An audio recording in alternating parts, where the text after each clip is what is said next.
अगर आप उन चीजों को खरीदते हैं जिनकी आपको जरूरत नहीं, तो जल्दी ही आपको वो चीजें भी बेचनी पड़ जाएंगी जिनकी आपको बहुत जरूरत थी। दूसरा, if you can not control emotions, you can not control your money. तीसरा, if you don't find a way to make money while you sleep, then you will have to work until you die। अगर नींद में भी तू पैसा नहीं कमा पा रहा है सोते सोते, तो तुझे सारी जिंदगी काम करना पड़ेगा। नमस्कार, मैं Vivek Bindra, founder and CEO बड़ा बिजनेस.com। आज बात कर रहा हूं वॉरेन बफे की। गेम चेंजिंग वीडियो है। ऐसे मैंने पीछे बहुत पावरफुल वीडियोस दिए हैं अभी आपको। Steve Jobs, Marwari, D Mart, Mary Kom, Gandhi, life in 2050, Singapore, McDonald's, Bengali community, success habit of billionaire, आगे भी दूंगा। कमेंट बॉक्स में आप बता रहे हैं ना, आपके सारे कमेंट्स को पढ़ रहा हूं। तेंदुलकर का जन्मदिन आने वाला है। अजीत डोवाल कैसे इतने बुद्धिमान, क्या क्या किया। पॉलिटिकल रिलेशन सोच रहा हूं मैं, इंडिया, चाइना, पाकिस्तान और यूएस से कैसे इतना राइज कर गया, इतना पैसा कमाया। टेक्सटाइल इंडस्ट्री, कोई और भी हो नीचे बताइएगा। पर आज बात करूंगा ऐसे आदमी का, दुनिया के 4 सबसे अमीर आदमियों में उसका नाम आया पिछले 20 साल तक। कभी रैंक 1, कभी रैंक 2, कभी रैंक 3, कभी रैंक 4। 2008 में दुनिया का सबसे अमीर आदमी था। आज भी तीसरे या चौथे रैंक पे है, लेकिन पिछले 50 साल से उसी मकान में रह रहा है। लोग उससे मिलना चाहते हैं, मिलता नहीं किसी से। एक बार बोली लगाई गई, मैं मिलूंगा वॉरेन बफे से, लंच करना चाहते हैं। बोली लगाई तो उनके लंच के लिए 35 करोड़ रुपए उनको दिए गए कि मैं आपके साथ 1 घंटा लंच करना चाहता हूं। वॉरेन बफे ने 35 करोड़ खुशी खुशी लिए, ले आ भैया 35 करोड़, और दान में दे दिए। उन्होंने सोचा कि ये बड़ा अच्छा तरीका है, मेरे साथ लंच करने आ रहा है, 35 करोड़ मैं दान दे दूंगा। Living legend of investing, financial adviser है भैया। किनके? दुनिया के बड़े बड़े प्रेसिडेंट्स और दुनिया के बड़े बड़े बिजनेस टाइकून्स के financial adviser. His words are not words, they are world to the world. Hindi में बोलूं क्या, उनके शब्द शब्द नहीं है, वो दुनिया के लिए पूरी दुनिया है। यानी कि वो कुछ भी बोल देते हैं भैया, गेम चेंज हो जाता है। 1970s की बात कर रहा हूं, 50 साल पहले भी वो जिस स्टॉक को खरीद लेते थे ना, उस स्टॉक का भाव अगले दिन 10% बढ़ जाता था। बात समझो, एक उसका नेब्रास्का वो स्टेट है सेंट्रल यूएस के अंदर, वहां पे उसका एक दोस्त हुआ करता था, वो बाद में माइक्रोसॉफ्ट ज्वाइन कर गया। कहानी बता रहा हूं, गेम चेंजिंग। माइक्रोसॉफ्ट ज्वाइन कर गया, माइक्रोसॉफ्ट में सीनियर लीडरशिप में था।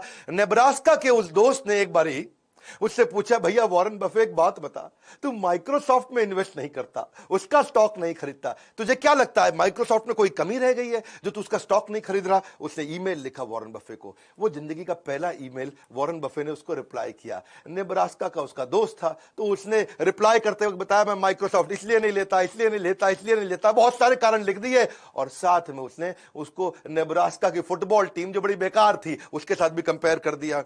अब वो मेल तो कर दिया, एक मेल किया था, लेकिन थोड़े दिन के बाद जो वहां की सरकार थी, यूएस गवर्नमेंट, उसने उस मेल को ट्रैक करके निकाल लिया। उन्होंने उस मेल को, प्राइवेट मेल को पढ़ा, और वो उनको लगा कि ओहो, इससे तो हमें माइक्रोसॉफ्ट के बारे में बहुत कुछ समझ में आ रहा है, वॉरेन बफे ने यह बात बोली है। वो मेल जाकर के बाद में वॉल स्ट्रीट जर्नल के अखबार में छप गई। इसको बहुत बुरा लगा, मेरी प्राइवेट ईमेल पहली बार लिखी थी और सरकार ने निकाल करके अखबार में छपवा दिया।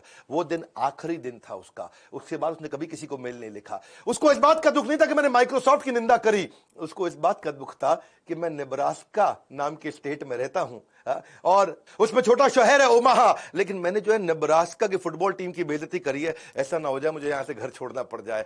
बहरहाल एनुअल लेटर जरूर लिखते हैं अपने सारे शेयर होल्डर को, और जो एनुअल लेटर लिख करके भेजते हैं अपने शेयर होल्डर्स को, जो अपने इन्वेस्टर्स हैं, जब ये उनको भेजते हैं तो पूरी यूनिवर्सिटीज बैठ करके उनके एनुअल लेटर को पढ़ती है, इनकी कही हुई बात को पढ़ा जाता है। यूनिवर्सिटी सिखाती है, अरे देख भाई वॉरेन बफे ने चिट्ठी लिखी, अरे क्या लिखा होगा इसके, 63 कंपनियां हैं आज वॉरेन बफे की। मेरा वीडियो देख लेना भैया, थोड़ी देर के अंदर मैं इतनी सारी लर्निंग देने वाला हूं। 63 कंपनीज वॉरेन बफे की, हर कंपनी के सीईओ को साल में एक चिट्ठी भेजता है, ना मिलता है ना फोन पे बात करता है। वॉरेन बफे साल में एक चिट्ठी भेज दी और उसमें लिख दिया, भैया तुम्हारा ये गोल है, तुम्हारा ये केपीआई है, ये तुम्हारे की परफॉर्मेंस इंडिकेटर, और ये तुम्हारे इस साल के गोल होने चाहिए, इसको अचीव करके दिखाओ। एक चिट्ठी भेजी, बस हड़कंप मच जाता है। कोई मिलता नहीं, कुछ बात नहीं करता, मीटिंग ले, क्योंकि उनकी आदत क्या, पढ़ते रहते हैं, 10-10 12-12 घंटे तो रोज पढ़ते हैं, कोई मीटिंग करते ही नहीं। वो हार्वर्ड बिजनेस स्कूल में पढ़ने गए थे, उनको रिजेक्ट कर दिया, उसको एडमिशन नहीं मिला वॉरेन बफे को हार्वर्ड बिजनेस स्कूल में। आज Harvard business school Warren Buffett की केस स्टडी सिखा रहा है सबको। आज बता रहा है भैया वॉरेन बफे इतना बड़ा कैसे होगा, उसको उस समय पढ़ने नहीं दिया था। आज एक बात समझ लेना, जो सबसे बड़े 100 अरबपति हैं दुनिया के, उनमें से 80% लोग खुद से अरबपति बने हैं, माँ बाप के पैसे से नहीं बने हैं। और वो बड़ी अच्छी एडवाइस भी देते हैं लोगों को, कहते हैं क्रेडिट कार्ड से दूर रहना, पैसे ने आदमी को नहीं बनाया, आदमी ने पैसे को बनाया, इसको याद रखना। और दूसरे के कहे अनुसार काम नहीं करना, अपनी बुद्धि से काम करना। बचपन में इनके खून के अंदर बिजनेस घुस गया। इनको पहले से ही पता था अमीर तो बहुत बनने वाला हूं। 6 साल की उम्र में रिसर्च करने चले गए दुकान के बाहर। अरे कौन सी कोल्ड ड्रिंक के ढक्कन ज्यादा है, बाहर जाके ढूंढने लगे। अरे इसका ढक्कन उसका ढक्कन, अलग अलग ढक्कन देखे उन्होंने। वहां जाकर रिसर्च में इनको समझ में आया सबसे ज्यादा कोल्ड ड्रिंक के ढक्कन बाहर कोका कोला के पड़े हैं। उससे उसने धंधा चालू कर दिया। 6 कैन कोका कोला के 25 सेंट में खरीदता था, 30 सेंट में बेचाता था। 25 सेंट में खरीदता था, 30 सेंट में बेचाता था। हर रोज 5 सेंट बचाया। 6 साल की उम्र में जब बच्चे कंचे खेल रहे हैं, ये धन से धंधा करना शुरू कर दिया। और वो जो कोका कोला पे रिसर्च किया, वहां से इसको रिसर्च की आदत पड़ी। 11 साल की उम्र में इसने पहली बार एक स्टॉक मार्केट, शेयर मार्केट में इन्वेस्टमेंट किया। इसके पिता ने इसको गाइड किया था। वहां पे सिटी सर्विस नाम का एक स्टॉक था, जिसको उसने 38 रुपए के भाव में, $38 के भाव में खरीद लिया। अब वो हुआ क्या, वो नीचे गिर गया। नीचे गिरा, इसको बचे टेंशन हो गई। अरे नीचे गिर गया, नीचे गिर गया। बैठा रहा टाइट, वेट किया। जैसे ही वो $28 से वापस $40 हुआ, इसने तुरंत जाके बेच दिया। लेकिन थोड़े दिन के बाद वो $200 का हो गया शेयर। इसको लगा यार मैं तो $2 कमाए थे, ये तो $200 का हो गया, बहुत कमा सकता था। बड़ा परेशान हुआ उस समय। लेकिन उसको सीखने को मिला कि भैया ऐसा है, मेरी बात समझो कि जिस चीज को टाइम लगता है, अगर कंपनी अच्छी है, इसको ग्रो करने में टाइम लगता है तो लगेगा। मैंने जल्दी कर दी। हाँ, ऐसा नहीं है कि एक औरत और एक पुरुष जब ये दोनों मिलते हैं तो 9 महीने में बच्चा पैदा करते हैं, तो 9 पुरुष लगा दो तो 1 महीने में बच्चा पैदा तो हो नहीं जाएगा। या 9 महिलाओं को जोड़ लो इकट्ठे तो भी 1 महीने में बच्चा पैदा नहीं होगा, 9 महीने लगता है। तो मैंने वेट नहीं किया, इसलिए मैं हारा। ये एक्सपीरियंस उसको लॉन्ग टर्म वैल्यू इन्वेस्टिंग के बारे में समझ में आया। बाकी सारे बच्चे बेसबॉल खेल रहे थे और ये बाइंग स्टॉक्स खेल रहे थे। 16 साल की उम्र में $53,000 कमा चुके थे।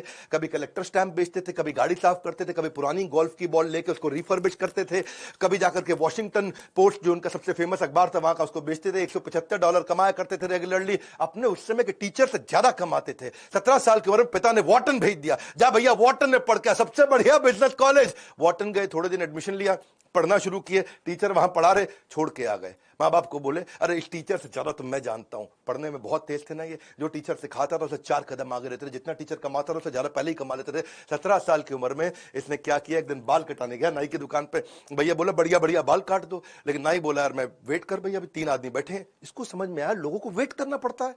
इसने का नया बिजनेस आइडिया, 17 साल की उम्र में एक पिन बॉल गेम का बढ़िया बिजनेस आइडिया कर दिया इन्होंने। पिनबॉल गेम कैसा होता है, ये समझो जैसे इंडियन कंचे होते हैं ना, उसका पॉलिश्ड वर्जन। हाँ, वहां पे टेबल लगा दी, उसमें कंचा छेद में फेंकना रहता है, तो वो निकल पिनबॉल मशीन बोलते हैं उसको। इन्होंने $25 की मशीन ली, जाके नाई को समझाया कि मेरी बात समझ भाई, तेरा इसके अंदर कोई रिस्क नहीं है, नो रिस्क प्रेपोजिशन। पैसा मेरा है, लगेगा, लोग आएंगे खेलेंगे और उनको मजा आएगा, तेरे पास ज्यादा लोग आएंगे, वेट करते वक्त वो खेलते रहेंगे।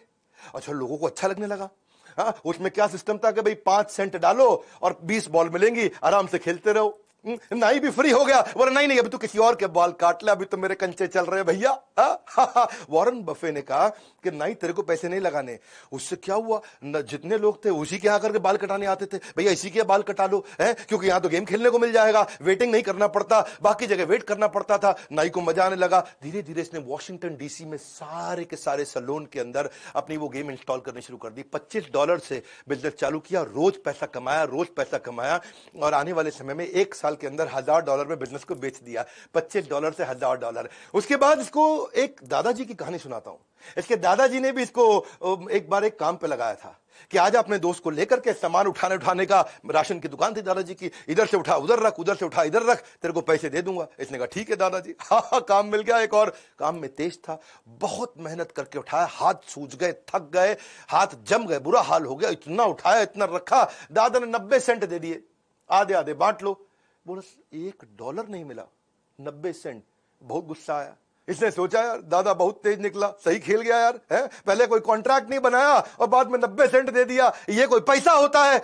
उस दिन इसको समझ में आया कि मेरी बात सुनो भैया, हाँ, पहले ही स्पेसिफिक्स और कॉन्ट्रैक्ट साइन करके ही धंधा करना है किसी के साथ। जब नौकरी भी मांगने जाओ ना, उस दिन जिस दिन नौकरी मिलती है ना, तब नेगोशिएट कर लेना इंटरव्यू में। उस समय जितनी तनख्वाह तय हो गई, उसके बाद कोई नहीं पूछेगा। 1 साल तक तनख्वाह नहीं बढ़ती भैया फिर तो। Big bargaining leverage is greatest when you begin a job. उसके बाद कोई नहीं पूछता आपको। तो ये कहते हैं कि मैं अच्छा इन्वेस्टर इसलिए क्योंकि मैं अच्छा बिजनेसमैन हूं, और अच्छा बिजनेसमैन भी इसलिए क्योंकि मैं अच्छा इन्वेस्टर हूं।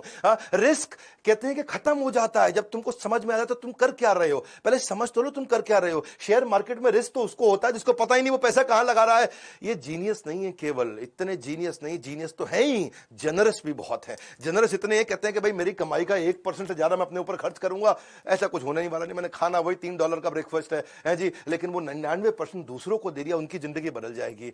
ये अपनी जिंदगी में $3 से ऊपर का ब्रेकफास्ट नहीं किया इन्होंने, और अपनी सारी की सारी चैरिटी लोगों को कमिट कर दी। $37 बिलियन ऑलरेडी दे चुके हैं। कोविड की जो आज वैक्सीनेशन आई है उसमें वॉरेन बफे का बहुत बड़ा कंट्रीब्यूशन, उन्होंने बहुत डोनेशन किया है। ये अपने बच्चों को पूरा पैसा देने में बिलीव नहीं करते। ये कहते हैं कि भाई बच्चों को इंडिपेंडेंट और कॉन्फिडेंट बनाओ, वो खुद ही कमा लेंगे। मैं अपने बच्चों को इतना तो देना चाहता हूं कि उनको लगे कि वो कुछ भी कर सकते हैं, लेकिन इतना नहीं देना चाहता कि उनको लगे कि अब कुछ करने की जरूरत ही नहीं है। इनको हाईएस्ट सिविलियन अवार्ड भी, जैसे अपने भारत रत्न रहता है, वहां प्रेसिडेंशियल मेडल ऑफ फ्रीडम होता है भारत रत्न की तरह यूएस के अंदर, वो उनको बराक ओबामा ने दिया था। बराक ओबामा क्या बोलते हैं, भैया आप मेरी इंस्पिरेशन हो, और न केवल आप सबसे अमीर हो बल्कि आप सबसे एडमायर्ड और रिस्पेक्टेड भी हो। ये थोड़े लॉयल भी रहते हैं। एक और क्वालिटी बताऊं उनके कपड़ों के मामले में, कपड़े वही पहनते हैं जो एक बार पहन लिए। वैसे चाइना गए थे एक दफा, ये चाइना में वहां एक होटल में रुके हुए, और वहां पे ना एक मैडम ली हुआ करती थी, लोकल दर्जी थी, एक मशीन के साथ में घर में बैठ करके, आसपास किसान की बेटी थी, तब पैसे वाली नहीं थी। तो वो उसने देख लिया वॉरेन बफे को उसी होटल में जाते हुए, और वॉरेन बफे उसके लिए इंस्पिरेशन थे। किसी तरह से होटल के रिसेप्शन से फोन करा के अपने 2 आदमियों से उसने अपॉइंटमेंट ले लिया। वो 2 आदमी घंटी बजा के रूम में घुसे, जाते ही उसका नाप लेने लगे। ला भैया शर्ट का नाप दिखाओ, कोट का नाप दिखाओ, गर्दन देखो, चेस्ट देखो, है जी, पेट देखो कितना है। जितनी देर में वॉरेन बफे को कुछ समझ में आता, वो कहते हैं सूट का कलर सिलेक्ट कर लो जी। सिलेक्ट कर लिया। उसने कहा पैसे बताओ, इतने में वो लड़के चले गए। अगले दिन सुबह क्या जबरदस्त स्मार्ट सूट, एकदम बढ़िया स्टिचिंग का, पहुंच गया वॉरेन बफे के पास, और उससे पैसा भी नहीं लिया, उसको गिफ्ट कर दिया, क्योंकि वो मैडम ली जो थी वो उसकी बड़ी फैन हुआ करती थी। तो इसने कहा कि भाई सूट बड़ा अच्छा है, ऐसा करो मेरे को 2 सूट और बना दो। मैडम ली ने 20 सूट उसको 3 दिन के बाद फिर से भेज दिए, और 20 के 20 सूट का 1 रुपया नहीं लिया। वॉरेन बफे बड़ा हैरान हो गया, बोला यार तुम पैसा नहीं ले रहे हो मुझसे। हाँ, लेकिन वॉरेन बफे ने उसको प्रमोट बहुत किया, इतना प्रमोट किया कि उनके दोस्त बिल गेट्स, उसके भी कपड़े आज मैडम ली बनाती हैं, और दुनिया भर के लोग कपड़े बनाती हैं। बर्कशायर हैथवे की जो एनुअल जनरल मीटिंग है वहां पे भी उनको इन्वाइट किया और बड़ा उनको धन्यवाद किया। और वो दिन है और आज का दिन है, वही 20 सूट है उनके पास। वो पिछले 20 साल से वही 20 सूट अलग अलग दिन बदल के पहनते हैं। ये ऐसे आदमी है, अपनी आदतों के साथ लॉयल है, एक जैसा ही ब्रेकफास्ट खाते हैं, वही गाड़ी चलाते हैं, 50 साल से उसी घर में रहते हैं, वही 20 सूट पहनते हैं। यहां तक कि फोन भी उनके पास सैमसंग का वही फ्लिप वाला पुराना है। एप्पल में इनके काफी शेयर हैं, ये एप्पल के 5%, 5.5% के मालिक हैं। तो टिम कुक एप्पल का सीईओ, वो कहता है भैया मैं आता हूं तुम्हारे पास, तुम यार कम से कम हमारी कंपनी के मालिक को एप्पल का फोन यूज करो। उनको एप्पल का फोन आईफोन 11 रिसेंटली दिया उनको, ये लो भैया आईफोन 11, इसको इस्तेमाल करो। वॉरेन बफे बोला ठीक है जी। उसमें उसने नया सिम डाल दिया, वो वाला चेंज नहीं किया, सैमसंग चल रहा है, वो नया सिम डाल दिया। टिम को कहता मैं सिखा दूंगा तुम्हें कैसे यूज करना है। बोला कोई जरूरत ही नहीं है, ये खाली फोन रिसीव करने के लिए रख लिया मैंने, इससे फोन कर लूंगा, रिसीव कर लूंगा, मैंने सीखना कुछ नहीं, इंटरनेट तो मैं वैसे नहीं चलाता। उसी तरीके से चलते हैं। लॉयल्टी कहते हैं कि एक्सपेंसिव गिफ्ट है, मैं जिसके साथ लॉयल हो जाता हूं उसका हो जाता हूं। Do not expect it from cheap people. 91 के हो जाएंगे अभी अगस्त में, लेकिन एनर्जी ऐसी है उनके अंदर, है जी, बच्चों की तरह बातचीत करते, इतना एक्साइटेड रहते हैं हर समय। और किसी ने उनसे पूछा भैया आप इतने एनर्जेटिक कैसे रहते हो, बर्गर भी खाते हो, आइसक्रीम भी खाते हो, 91 की उम्र में, 91 रनिंग चल रहा है। बिल गेट्स तो कहते हैं इनके पास 30 साल की उम्र के लड़के की शार्पनेस है, 10 साल के लड़के की उम्र की मुस्कुराहट, ऐसा मिस्चीवियस स्माइल है, और 6 साल के बच्चे की खाने पीने की आदतें हैं। ये क्या कहते हैं, 6 साल के बच्चे का डेथ रेट सबसे कम है, तो उसी की तरह खाओ, मजे मारो, कोई दिक्कत नहीं, मेंटली एकदम फिट, और रोज आधा घंटा वर्कआउट पक्का करना है इनको। बिल गेट्स के साथ बड़ी दोस्ती हो गई इनकी। वो उसकी तो बड़ी जबरदस्त कहानी है। बिल गेट्स की जो माँ थी ना, मैरी गेट्स ने अपने घर पे एक इवेंट रखा था, उस घर में किसी को बुलाया, तो उसने फोन पे बोल दिया मेरा दोस्त है वॉरेन बफे, उसको लेके आ रहा हूं। मैरी ने बोला ठीक है ले आओ, कोई बात नहीं। अच्छा, दोस्त लगा हुआ था वॉरेन बफे को समझाने में, तुझे बिल गेट्स से मिलवाऊंगा। वो बोला यार बिल गेट्स आईटी का आदमी, इससे कौन बात करेगा। अच्छा, मां लगी हुई इधर, तुझे वॉरेन बफे से मिलवाऊंगी। वो कह रहा है यार ये तो खाली पी रेशियो डिस्कस करेगा, फाइनेंशियल स्टेटमेंट डिस्कस करेगा, मैं आईटी का हूं, हमारी बनेगी नहीं, ये दोनों एकदम अलग आदमी है। अच्छा, वो दोनों लगे हुए नहीं, मिलवाते हैं। हुआ ये कि जब ये मिले तो पहला ऐसा क्वेश्चन किया उनको वॉरेन बफे ने, बोला भाई बिल एक बात बता, तेरे को नई आईटी कंपनी बना के दूं अगर, और तेरी माइक्रोसॉफ्ट खत्म, तो नई कंपनी कैसे स्टार्ट करेगा। तुझे अगर मैं नई किसी देश में कंपनी बनाने को दूं तो तू कैसे बनाएगा, इस कंपनी के बारे में तेरा क्या विचार। वहां उन्होंने पूछा भाई तुम्हारी फेवरेट किताब, फेवरेट अखबार, फेवरेट ऑथर, फेवरेट आर्टिकल्स कौन से हैं। इतना मजा आया, आधे घंटे की मीटिंग थी, 10 घंटे चलती रही। एक दूसरे के साथ उन्होंने खूब बात करी, अलग अलग क्वेश्चंस किए, खूब डिस्कशंस हुए। उसके बाद तो फिर ये ताश के दोस्त भी हो गए, शॉपिंग के दोस्त भी हो गए, रेस्टोरेंट में खाना खाने के दोस्त भी हो गए। इनफैक्ट बिल गेट्स के मोबाइल में केवल 2 ही स्पीड डायल के नंबर, एक मेलिंडा गेट उसकी वाइफ का और एक वॉरेन बफे का। ऐसा एक दिन नहीं गया आज तक जब तक इन दोनों ने बात नहीं करी। ये भी बड़ा इंपॉर्टेंट है, किसके साथ उठते बैठते हो। ये कहते हैं कि वॉरेन बफे ने मुझको 2 चीजों में बड़ी हेल्प करी। पहली चीज क्या है कि लाइफ टाइम लर्निंग, और दूसरी है लाइफ टाइम लाफिंग। बोला इससे ज्यादा मैं दुनिया में कभी नहीं कर सकता था। कहते हैं कि pickup your associate whose behavior is better than you, and then that will give you a drift in your direction of life. Tell me who your heroes are. तेरा हीरो कौन है? दोस्त तुझसे भी पूछ रहा हूं, तेरा हीरो कौन है? And I'll tell you who you'll turn out to become. तू बनेगा किसके जैसा आज ही पता चल जाएगा। वॉरेन बफे के ना गुरु भी थे जिनसे ये बड़ा सीखा करते थे, बेंजामिन ग्राहम। बेंजामिन ग्राहम जो थे कोलंबिया के प्रोफेसर थे। ये इन्होंने वॉर्टन छोड़ के कोलंबिया ज्वाइन किया क्योंकि बेंजामिन ग्राहम की इन्वेस्टमेंट को लेकर बड़ी मास्टरी थी। बेंजामिन ग्राहम एक बड़े स्ट्रिक्ट टीचर भी हुआ करते थे जो इन्वेस्टमेंट के बारे में, शेयर मार्केट के बारे में सिखाते थे। और बफे केवल एकमात्र ऐसे स्टूडेंट थे जिसको A+ रेटिंग। बेंजामिन ग्राहम की सारी क्लास को बहुत ध्यान से अटेंड करते थे। ऐसे एकलव्य शिष्य दूर से सीखते थे। बाद में बेंजामिन ग्राहम के घर गए, उनको बोले मैं आपके लिए नौकरी करना चाहता हूं। तो बेंजामिन ग्राहम ने बोला नहीं नहीं, तुमको नहीं रखूंगा, तुम बहुत जीनियस हो, तुमको नहीं रख। मैं ऐसे लड़कों को रखता हूं, ज्यूइश लड़कों को रखता हूं जिनको कोई नौकरी नहीं देता, ताकि मेरे साथ टिक के काम कर सके। बोला मैं टिक के काम करूंगा, नहीं ना, बाहर बाहर, तेरे को नहीं रखूंगा। ठीक है फ्री में रख लो, फ्री में नौकरी करो ना, बोल दिया ना बाहर, तेरे को तो बिल्कुल नहीं रखूंगा। बेंजामिन ग्राहम इनके गुरु, उन्होंने इनको रखा नहीं। बड़ा परेशान हुए। वॉरेन बफे पीछे पड़े रहे। कुछ समय के बाद एक ऐसा समय आया कि बेंजामिन ग्राहम मान गए, बोले चल ठीक है आजा। और ये वहां से फिर न्यूयॉर्क शिफ्ट हुए। वहां आए, न्यूयॉर्क में आकर के बेंजामिन ग्राहम के साथ में काम करने लगे।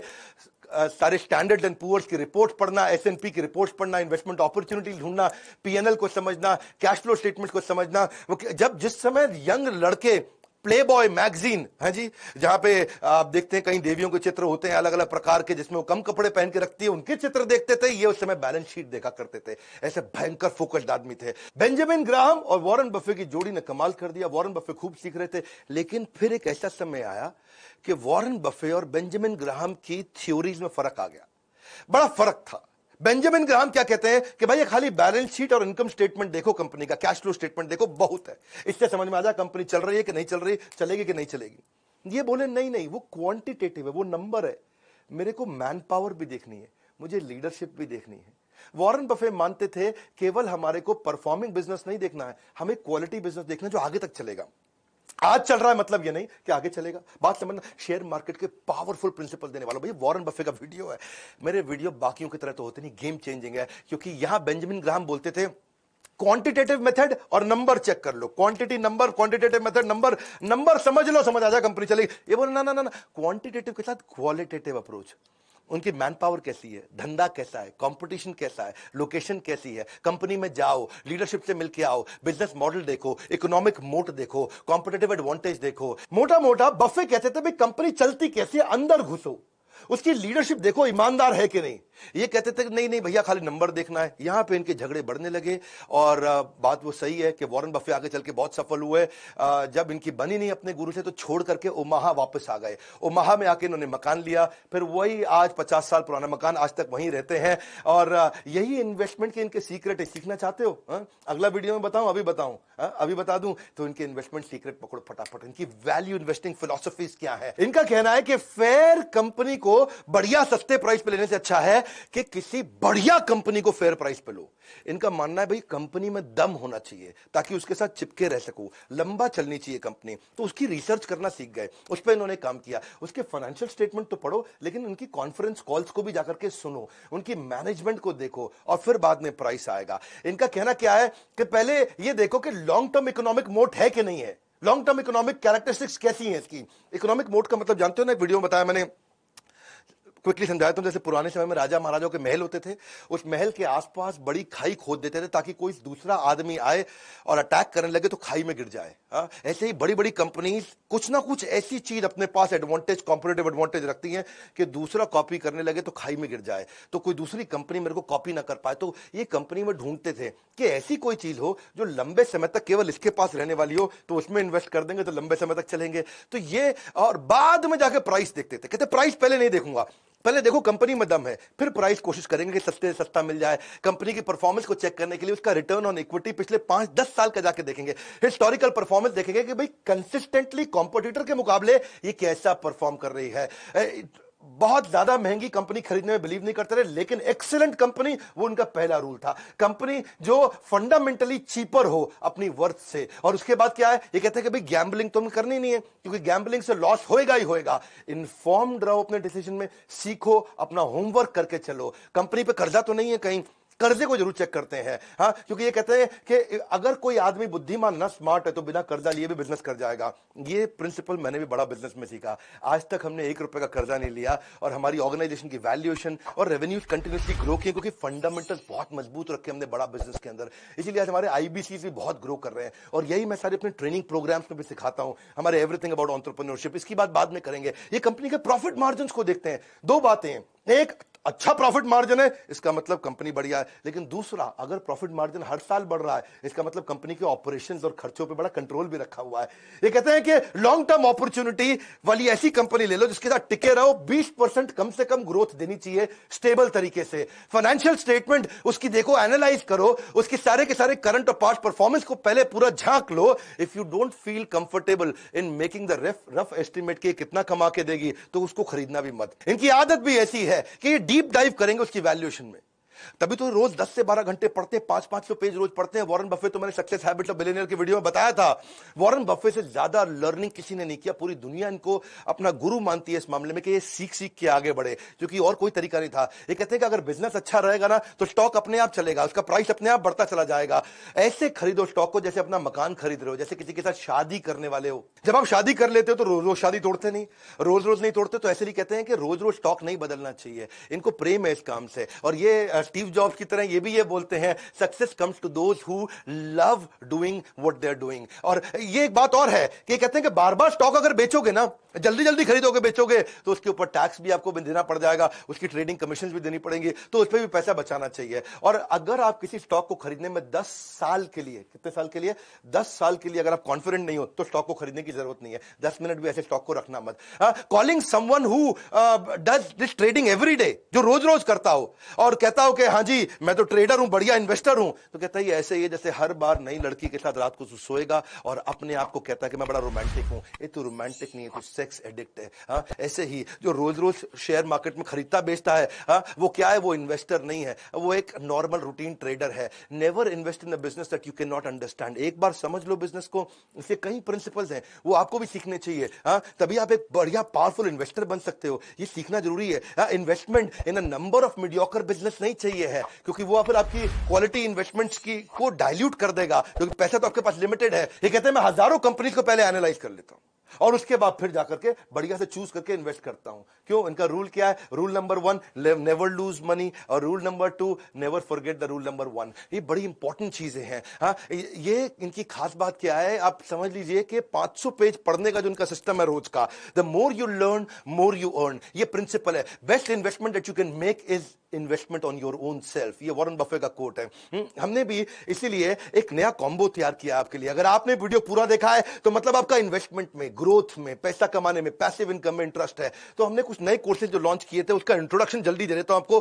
Gold based financial planning, stock market, personal finance, mutual fund, finance for non finance, debt management, working capital, passive income, angel investing और रिस्क मैनेजमेंट, यानी कि 7 प्रकार के फाइनेंशियल रिस्क होते हैं। इसका कॉम्बो हमने सारे कोर्सेज अवेलेबल कर दिए। आज 40 से ज्यादा कोर्सेज लॉन्च कर चुके हैं। हर महीने 10 नए कोर्स लॉन्च कर रहे हैं। अगर आप आईबीसी हैं, ये सारे कोर्सेज फ्री हैं। अगर आप लाइफ टाइम मेंबर हैं, ये सारे कोर्सेज फ्री हैं। अगर आप ये नहीं हैं, तो ये बोर्ड लाइन नंबर है। आप फोन करके पता करिए आपके बिजनेस में, अगर आप रिटेलर हैं तो कौन से नए कोर्स आपको काम आएंगे, अगर आप मैन्युफैक्चरर हैं कौन से काम आएंगे, स्टार्टअप है तो कौन से, हर एक एरिया के लिए, हर इंडस्ट्री के लिए देश के सारे बिलियनियर्स और इंडस्ट्री एक्सपर्ट्स के साथ मिलकर के आपके लर्निंग प्रोग्राम बना दिए और इतना कॉस्ट इफेक्टिव कर दिया कि game changer. Board line number, इस नंबर को सेव कर लो, कभी भी काम आएगा। आपका लाइफ लाइन है, केवल बोर्ड लाइन नहीं है। तो लाइक करके उत्साह बढ़ाइए ना यार।